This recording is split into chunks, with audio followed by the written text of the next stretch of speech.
आगे सीजन है गणेश के चलना विसर्जन करे बर जाबो। आगे सीजन है गणेश के चलना विसर्जन करे बर जाबो। डीजे वाला ला बुकिंग करवा के बवाल हमन मचाबो।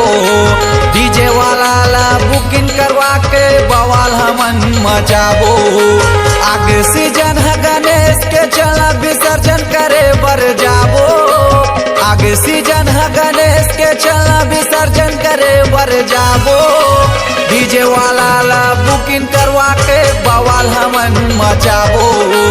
डीजे वाला ला बुकिंग करवा के बवाल हमन मचाबो।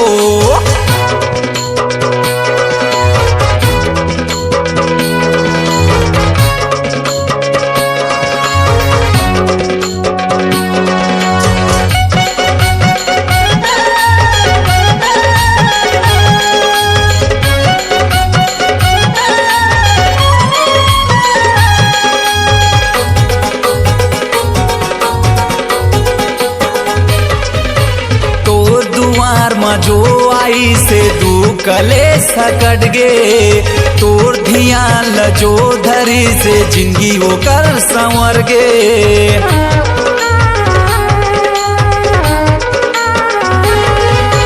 तोर दुआर मजो आई से दू कले सकट गे तोर धियान लजो धरी से जिंदगी वो कर संवर गे।